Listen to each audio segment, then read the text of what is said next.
Assalamualaikum teman-teman, perkenalkan nama saya Windy Wulandari dengan NIM 2110101055. Di sini saya akan membuat video penjelasan tentang materi asuransi syariah. Video ini dibuat untuk memenuhi tugas akhir semester pelajaran matkul manajemen asuransi syariah.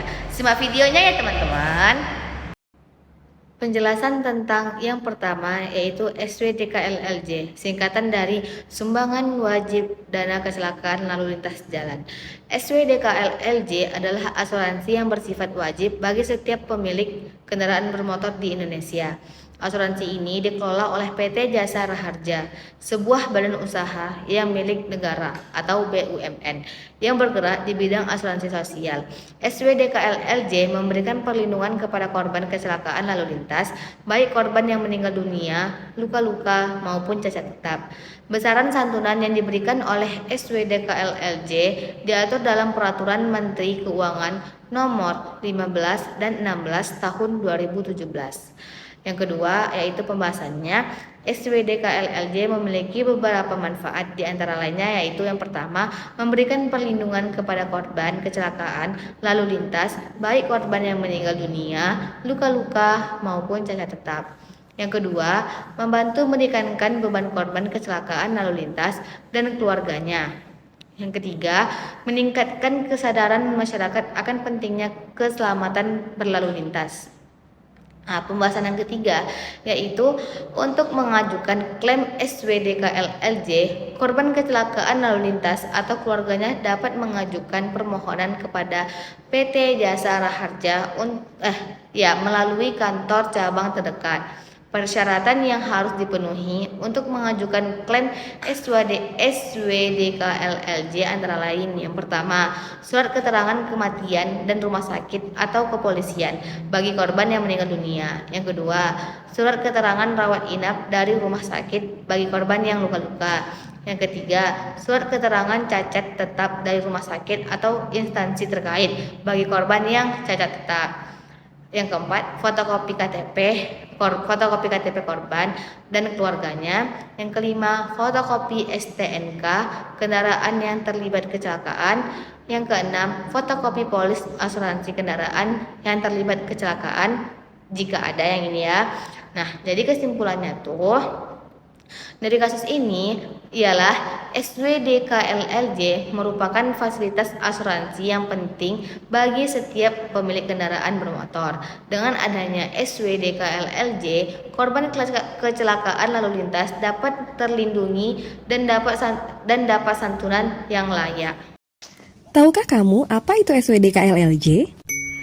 Saat kita membayar pajak kendaraan, kita juga melunasi SWDKLLJ atau Sumbangan Wajib Dana Kecelakaan Lalu Lintas Jalan. Tahu nggak sih manfaat dari SWDKLLJ? Nah, ternyata ada banyak manfaatnya. Dengan membayar SWDKLLJ, otomatis pemilik kendaraan telah mengalihkan resiko kerugian yang ditimbulkan kepada pihak ketiga ke Jasa Raharja. Misalnya, mobil menabrak kendaraan lain, pejalan kaki, pengguna sepeda, dan penyeberang jalan, maka korban tersebut akan disantuni oleh Jasa Raharja. Selain itu, dengan membayar SWDKLLJ, kita juga turut membantu meringankan beban biaya korban kecelakaan. Besarnya tarif SWDKLLJ tergantung dari tipe kendaraan. Sebagai contoh, untuk motor berkapasitas mesin 50 cc sampai dengan 250 cc akan dikenai tarif sebesar Rp35.000. Sedangkan untuk jenis sedan, jeep, dan lain-lain sebesar Rp143.000 per tahun. Besarnya santunan yang dibayar Jasa Raharja berdasar pada Peraturan Menteri Keuangan RI, yaitu meninggal dunia sebesar Rp50 juta, cacat maksimal sebesar Rp50 juta, biaya rawatan maksimal sebesar Rp20 juta. Bantuan biaya penguburan untuk korban yang tidak memiliki ahli waris sebesar Rp4 juta diberikan kepada pihak yang melaksanakan penguburan. Selain itu, manfaat tambahan lainnya adalah biaya ambulans untuk membawa korban dari TKP ke rumah sakit atau UGD terdekat sebesar Rp500.000. Biaya P3K sebesar Rp1 juta. Bila melihat dan berdekatan dengan lokasi laka lantas, mari segera beri pertolongan dan bawa korban ke fasilitas kesehatan terdekat. Langkah mudah mendapatkan santunan Jasara Harja. Laporkan kejadian kecelakaan yang terjadi kepada pihak kepolisian dan menghubungi Jasara Harja. Dan selanjutnya, pihak Jasara Harja yang akan bekerja dengan menjamin biaya perawatan korban luka-luka di rumah sakit atau mendatangi rumah keluarga korban meninggal dunia untuk memproses pembayaran santunannya. Jika membutuhkan informasi tambahan, silahkan menghubungi SMS Center Jasara Harja 0812 10 500 500, call center Jasara Harja 15020, dan media sosial Jasara Harja, Facebook @PT Jasara Harja, Twitter @PT_Jasara Harja, Instagram @PT_Jasara Harja.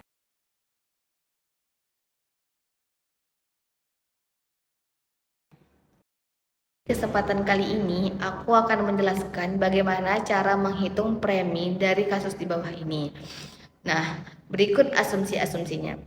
Yaitu yang pertama, nama produk adalah Asuransi Perjalanan Haji tahun 2023. Yang kedua, manfaat produk peserta asuransi yang pada saat melakukan perjalanan haji selama 40 hari. Apabila meninggal dunia, maka ahli warisnya akan mendapatkan santunan sebesar 1 kali ONH atau ongkos naik haji. Yang ketiga, diketahui ongkos naik haji tahun 2023 adalah 40 juta rupiah. Nah, diketahui jumlah jamaah haji tahun 2023 sebanyak 200.000 orang. Jumlah jamaah haji yang meninggal sebanyak 100 orang. Manfaat asuransi bagi jamaah haji yang meninggal yang diberikan ke ahli waris sebesar 40 juta rupiah. Cara menghitungnya ialah dengan menggunakan rumus menghitung besaran premi. Nah, kontribusi atau premi dikurang total biaya santunan atau jumlah jamaah. Mari kita masukkan nilai-nilainya ke dalam rumus. Premi sama dengan 100 orang tadi dikali 40 juta karena ONH-nya dibagi 200 sama dengan 2 juta. Jadi, besaran kontribusi premi atau asuransi perjalanan haji untuk setiap jamaah haji adalah sebesar 2 juta. Ini saya akan menyampaikan hasil resume materi asuransi syariah. Yang pertama ada reasuransi syariah, yaitu suatu usaha saling menanggung risiko yang dilakukan oleh 2 atau lebih perusahaan reasuransi syariah dengan prinsip syariah.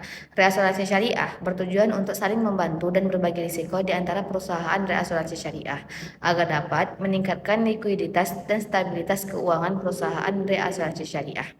Nah, ada beberapa prinsip-prinsip dasar reasuransi syariah sebagai berikut.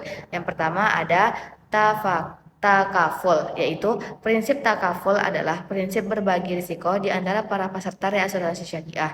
Dalam reasuransi syariah, risiko yang dipikul oleh perusahaan asuransi syariah tidak dipikul sendiri, melainkan dibagi dengan perusahaan reasuransi syariah lainnya. Yang kedua ada keadilan. Nah, keadilan yaitu prinsip keadilan adalah prinsip yang menjamin bahwa semua peserta reasuransi syariah diperlakukan dengan adil dan tidak ada diskriminatif. Dalam perusahaan asuransi syariah, semua peserta reasuransi syariah harus membayar premi yang sama terlepas dari jenis risiko yang dihadapi. Yang ketiga ada transparansi. Transparansi yaitu prinsip transparansi adalah prinsip yang menjamin bahwa semua informasi yang terkait dengan reasuransi syariah harus transparan dan dapat diakses oleh semua peserta reasuransi syariah. Dalam reasuransi syariah, semua peserta reasuransi syariah harus memiliki akses yang sama terhadap informasi yang terkait dengan reasuransi syariah. Yang keempat ada keterbukaan, yaitu prinsip keterbukaan adalah prinsip yang menjamin bahwa semua peserta reasuransi syariah harus terbuka dan jujur dalam menyampaikan informasi yang terkait dengan reasuransi syariah. Dalam reasuransi syariah, semua peserta reasuransi syariah harus menyampaikan informasi yang akurat dan lengkap kepada perusahaan reasuransi syariah. Produk reasuransi syariah yang ditawarkan oleh perusahaan reasuransi syariah sama dengan produk-produk reasuransi konvensional, baik baik untuk reasuransi umum maupun reasuransi jiwa. Namun, yang membedakan reasuransi syariah dengan reasuransi konvensional adalah pada akad yang digunakan. Dalam reasuransi syariah, akad yang digunakan adalah akad wakalah dan akad mudharabah. Akad wakalah adalah akad pelimpahan kekuasaan dari satu pihak kepada pihak lain. Dalam konteks reasuransi syariah, akad wakalah digunakan untuk pelimpahan risiko dari perusahaan asuransi syariah kepada perusahaan reasuransi syariah. Akad mudharabah adalah akad kerjasama antara dua pihak, yaitu mudharib pemilik dana dan mudharib pengelola dana. Dalam konteks reasuransi syariah, akad mudharabah digunakan untuk pengelolaan dana tabarruk yang berasal dari premi reasuransi syariah. Reasuransi syariah memiliki beberapa manfaat, yang antara lain, yang pertama, meningkatkan likuiditas dan stabilitas keuangan perusahaan asuransi syariah. Yang kedua, meningkatkan kepercayaan masyarakat terhadap industri asuransi syariah. Yang ketiga, membantu perusahaan asuransi syariah untuk dapat menjangkau lebih banyak nasabah. Reasuransi syariah merupakan salah satu instrumen penting dalam industri asuransi syariah. Reasuransi syariah dapat membantu perusahaan asuransi syariah untuk dapat menjalankan usahanya dengan lebih baik dan memberikan perlindungan yang lebih optimal kepada para nasabahnya. Asuransi mikrosyariah adalah suatu produk asuransi yang dirancang untuk memenuhi kebutuhan masyarakat berpenghasilan rendah. Asuransi mikrosyariah memiliki beberapa karakteristik, antara lain yang pertama, memiliki premi yang terjangkau. Premi asuransi mikrosyariah dirancang agar terjangkau oleh masyarakat berpenghasilan rendah. Premi asuransi mikrosyariah biasanya berkisar antara 50.000 hingga 100.000 per tahunnya. Yang kedua, memberikan manfaat yang sesuai dengan kebutuhan. Manfaat asuransi mikrosyariah dirancang agar sesuai dengan kebutuhan masyarakat berpenghasilan rendah. Manfaat asuransi mikrosyariah biasanya berupa santunan kematian, santunan kecelakaan diri, dan santunan kesehatan. Yang ketiga, dikelola dengan prinsip syariah. Asuransi mikrosyariah dikelola dengan prinsip syariah. Hal ini berarti bahwa asuransi mikrosyariah tidak menggunakan unsur-unsur riba, gharar, dan maisir. Asuransi mikrosyariah memiliki beberapa manfaat, antara lain, yang pertama, memberikan perlindungan finansial. Asuransi mikrosyariah dapat memberikan perlindungan finansial bagi masyarakat berpenghasilan rendah yang menghadapi risiko finansial seperti kematian, kecelakaan diri, dan sakit. Yang kedua, meningkatkan kesejahteraan masyarakat. Asuransi mikrosyariah dapat meningkatkan kesejahteraan masyarakat berpenghasilan rendah. Hal ini karena asuransi mikrosyariah dapat membantu masyarakat berpenghasilan rendah untuk mempertahankan atau meningkatkan taraf hidupnya saat menghadapi risiko finansial. Yang ketiga, mendorong perekonomian. Asuransi mikrosyariah dapat mendorong perekonomian. Hal ini karena asuransi mikrosyariah dapat membantu masyarakat berpenghasilan rendah untuk lebih sedikit dan berinvestasi. Indonesia, asuransi mikrosyariah telah berkembang pesat dalam beberapa tahun terakhir. Hal ini didukung oleh beberapa faktor, antara lain, yang pertama, meningkatnya kesadaran masyarakat akan pentingnya asuransi. Masyarakat Indonesia semakin sadar akan pentingnya asuransi. Hal ini karena masyarakat Indonesia semakin memahami bahwa asuransi dapat memberikan perlindungan finansial saat menghadapi risiko finansial. Yang kedua, meningkatnya pemahaman masyarakat tentang asuransi syariah. Masyarakat Indonesia semakin memahami tentang asuransi syariah. Hal ini karena masyarakat Indonesia semakin memahami bahwa asuransi syariah merupakan produk asuransi yang sesuai dengan prinsip-prinsip Islam. Yang ketiga, yaitu ada kebijakan pemerintah yang mendukung pengembangan asuransi mikro. Pemerintah Indonesia telah mengeluarkan beberapa kebijakan yang mendukung pengembangan asuransi mikro, seperti kebijakan yang memberikan kemudahan bagi perusahaan asuransi untuk menjangkau masyarakat berpenghasilan rendah. Berikut adalah beberapa contoh produk asuransi mikro syariah yang ditawarkan oleh perusahaan asuransi syariah di Indonesia. Yang pertama, asuransi jiwa mikro syariah. Asuransi jiwa mikro syariah memberikan santunan kematian kepada ahli waris jika peserta asuransi meninggal dunia. Yang kedua, asuransi kecelakaan diri mikro syariah, yaitu asuransi kecelakaan diri mikro syariah memberikan santunan kecelakaan diri kepada peserta asuransi jika peserta asuransi mengalami kecelakaan diri. Yang ketiga, kesehatan mikro syariah. Asuransi kesehatan mikro syariah memberikan manfaat biaya pengobatan kepada peserta asuransi jika peserta asuransi sakit atau mengalami kecelakaan. Asuransi mikro syariah merupakan produk asuransi yang memiliki potensi yang besar untuk berkembang di Indonesia. Asuransi mikro syariah dapat memberikan perlindungan finansial bagi masyarakat berpenghasilan rendah dan meningkatkan kesejahteraan masyarakat. Alasan yang ketiga yaitu pialang asuransi syariah adalah orang yang bekerja pada perusahaan pialang asuransi syariah dan memenuhi persyaratan untuk memberi rekomendasi atau mewakili pemegang polis, tertanggung atau peserta lain melakukan penutupan asuransi atau asuransi syariah dan atau penyelesaian klaim sebagaimana dimaksud dalam Undang-Undang Nomor 40 Tahun 2014 tentang perasuransian.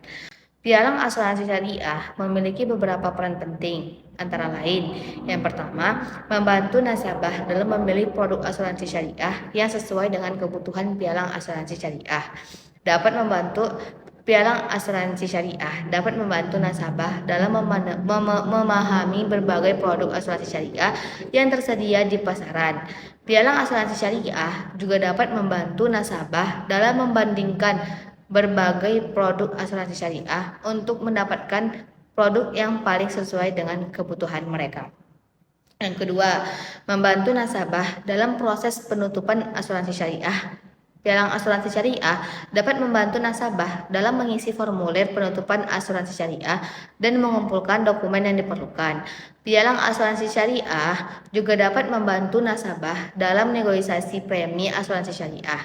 Yang ketiga, membantu nasabah dalam proses klaim asuransi syariah.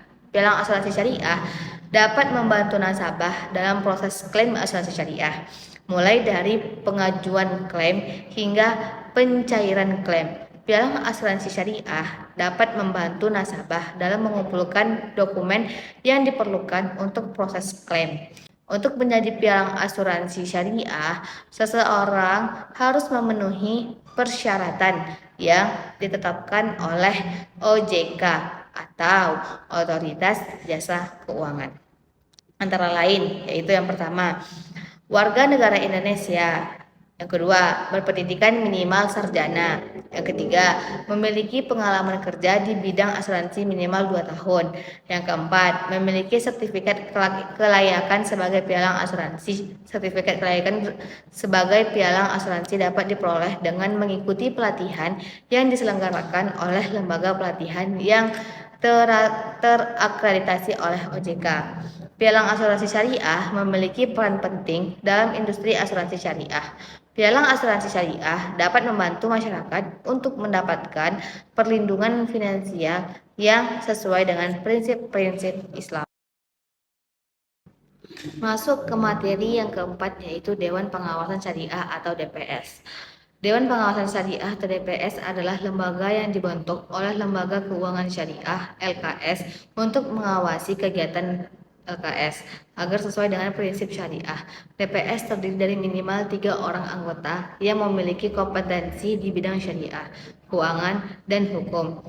Tugas dan fungsi DPS meliputi yang pertama, melakukan pengawasan secara berkala dan berkelanjutan terhadap pelaksanaan prinsip syariah dalam kegiatan LKS. Yang kedua, memberikan nasihat dan saran kepada LKS dalam rangka mewujudkan kepatuhan terhadap prinsip syariah. Yang ketiga, merekomendasikan kepada LKS untuk melakukan perbaikan atas penyimpangan terhadap prinsip syariah.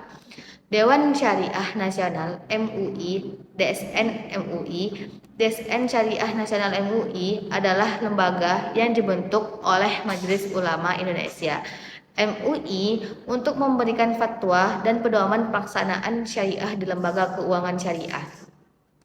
DSN MUI terdiri dari para pakar dengan latar belakang disiplin keilmuan, ekonomi, dan fikih Islam, serta praktisi LKS dan perwakilan regulator. Nah, tugas dan fungsi DSN MUI meliputi yang pertama, mengeluarkan fatwa tentang syariah yang berkaitan dengan lembaga keuangan syariah. Yang kedua, memberikan pedoman pelaksanaan syariah di lembaga keuangan syariah. Yang ketiga, melakukan pembinaan dan pengembangan lembaga keuangan syariah. Nah, hubungan DPS dan DSN MUI. Nah, ada hubungan DPS dan DSN MUI. DPS dan DSN MUI memiliki hubungan yang saling terkait. DPS mengacu pada fatwa dan pedoman yang dikeluarkan oleh DSN MUI dalam menjalankan tugas dan fungsinya.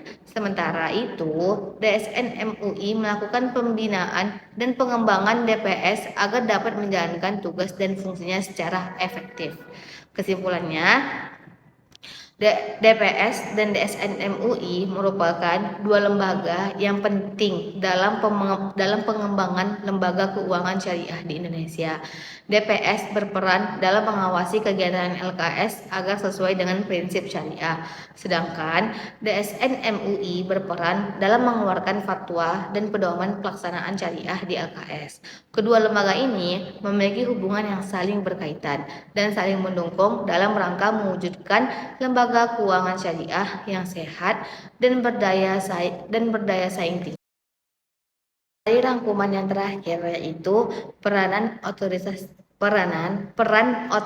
jasa keuangan terhadap industri asuransi syariah, yaitu Otoritas Jasa Keuangan OJK merupakan lembaga independen yang dibentuk untuk menyelenggarakan sistem pengaturan dan pengawasan yang terintegrasi terhadap keseluruhan kegiatan di sektor jasa keuangan.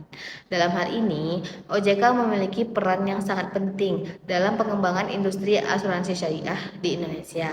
Berdasarkan Undang-Undang Nomor 21 Tahun 2019 tentang Otoritas Jasa Keuangan atau OJK memiliki fungsi pengaturan dan pengawasan terhadap kegiatan jasa keuangan sektor asuransi. Dalam hal ini, OJK atau Otoritas Jasa Keuangan memiliki kewenangan untuk yang pertama, menetapkan peraturan perundang-undangan di bidang asuransi syariah. Yang kedua, memberikan izin usaha kepada perusahaan asuransi syariah. Yang ketiga, melakukan pengawasan terhadap kegiatan usaha perusahaan asuransi syariah. Yang keempat, melakukan penegakan hukum terhadap pelanggaran ketentuan di bidang asuransi syariah. OJK atau Otoritas Jasa Keuangan telah melakukan berbagai upaya untuk mendukung pengembangan industri asuransi syariah di Indonesia. Beberapa upaya tersebut antara lain: 1. Melakukan penyusunan dan penerbitan peraturan perundang-undangan di bidang asuransi syariah yang mengacu pada prinsip-prinsip syariah. Yang kedua, memberikan edukasi dan sosialisasi kepada masyarakat tentang asuransi syariah. Yang ketiga, melakukan pembinaan dan pengembangan kompetensi sumber daya manusia di industri asuransi syariah. Yang keempat, melakukan kerjasama dengan berbagai pihak, baik dalam negeri maupun luar negeri, untuk pengembangan industri asuransi syariah. Berikut adalah beberapa peran OJK atau Otoritas Jasa Keuangan terhadap industri asuransi syariah secara spesifik. Yang pertama ada regulasi. OJK atau Otoritas Jasa Keuangan menetapkan peraturan perundang-undangan di bidang asuransi syariah yang mengacu pada prinsip-prinsip syariah. Peraturan-peraturan tersebut bertujuan untuk memastikan bahwa kegiatan usaha perusahaan asuransi syariah diselenggarakan secara syariah dan akuntabel. Yang kedua, izin usaha. OJK atau Otoritas Jasa Keuangan memberikan izin usaha kepada perusahaan asuransi syariah. Izin usaha tersebut diberikan setelah perusahaan asuransi syariah memenuhi persyaratan yang ditetapkan oleh OJK atau Otoritas Jasa Keuangan. Yang ketiga yaitu adalah pengawasan. OJK atau Otoritas Jasa Keuangan melakukan pengawasan terhadap kegiatan usaha perusahaan asuransi syariah. Pengawasan tersebut bertujuan untuk memastikan bahwa perusahaan asuransi syariah melaksanakan kegiatan usahanya sesuai dengan peraturan perundang-undangan yang berlaku. Yang keempat, penegakan hukum. OJK atau Otoritas Jasa Keuangan melakukan penegakan hukum terhadap pelanggaran ketentuan di bidang asuransi syariah. Penegakan hukum tersebut bertujuan untuk memberikan kepastian hukum dan perlindungan kepada masyarakat.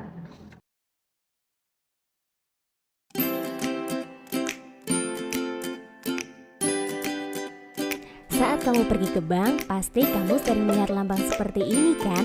Itu lambang Otoritas Jasa Keuangan, atau kamu biasa menyebutnya dengan OJK. Semua bank, bahkan seluruh lembaga jasa keuangan Indonesia mewajibkan untuk mendaftar dalam OJK ini loh. Kenapa harus begitu ya? Yuk cari tahu, apa sih sebenarnya OJK itu? Oke, aku akan mengajakmu mengunjungi kantor OJK. Wah, besar sekali kantor OJK ini ya. OJK ini lembaga yang independen dan bebas campur tangan dari pihak lain yang mempunyai fungsi, tugas dan wewenang pengaturan, pengawasan, pemeriksaan, dan penyidikan. Sebelum ada OJK ini, dulu peran pengaturan dan pengawasan lembaga keuangan itu dilakukan oleh sebuah lembaga bernama Bapepam LK. Kamu masih ingat di video sebelumnya tentang peran Bank Indonesia yang berfungsi sebagai pengaturan dan pengawasan bank. Tetapi semenjak dibentuknya OJK, peran Bapepam LK dan Bank Indonesia tersebut diambil alih oleh OJK. Tentu dengan pembentukan OJK ini diharapkan agar dapat mewujudkan terselenggaranya seluruh kegiatan di dalam sektor jasa keuangan secara teratur, adil, transparan, dan akuntabel. Dapat mewujudkan sistem keuangan yang tumbuh secara berkelanjutan dan stabil, dan dapat melindungi kepentingan konsumen dan masyarakat pengguna jasa keuangan. Kamu lihat, di OJK ini mereka melakukan pengaturan dan pengawasan terhadap kegiatan jasa keuangan di sektor perbankan, sektor pasar modal, dan sektor industri keuangan non-bank. Itu tugas dari OJK. Ada berbagai lembaga yang dinaungi oleh OJK. Ada bank, pasar modal, dana pensiun, asuransi dan multifinance, dan lembaga keuangan lainnya. Ada 5 masalah pokok yang sering ditangani oleh OJK. Yang pertama, informasi yang asimetris, perlakuan yang tidak adil, dan ketiga, kualitas pelayanan yang tidak memadai. Yang keempat, penggunaan dana konsumen secara tidak bertanggung jawab, dan yang kelima, pengaduan konsumen yang kurang efektif. Sementara untuk menangani kelima masalah tersebut, OJK memiliki prinsip dalam 5 hal, yaitu transparansi, perlakuan yang adil, prinsip kehandalan, prinsip perlindungan kerahasiaan data, prinsip pengaduan, dan penyelesaian sengketa. Sama seperti lembaga lainnya, OJK pun memiliki wewenangnya sesuai dengan Undang-Undang Otoritas Jasa Keuangan yang dikelompokkan menjadi 4 aspek, meliputi yang pertama, pengaturan dan pengawasan mengenai kelembagaan bank, di mana wewenang ini menyangkut perizinan pendirian bank, pembukaan kantor bank sampai kegiatan usaha bank. Yang kedua, pengaturan dan pengawasan mengenai kesehatan bank. Yang ketiga, pengaturan dan pengawasan mengenai aspek kehati-hatian bank, seperti manajemen resiko, tata kelola bank, prinsip mengenal nasabah, dan yang terakhir, pemeriksaan bank. Wah, peran OJK ini sangat besar ya dalam perekonomian Indonesia untuk melakukan pengaturan dan pengawasan lalu lintas sektor jasa keuangan di Indonesia agar selalu lancar. Nah, sekarang kamu sudah paham kan apa itu OJK, apa saja fungsinya, tugasnya, hingga wewenangnya. Semoga bermanfaat ya. Sampai jumpa di pembelajaran asyik lainnya.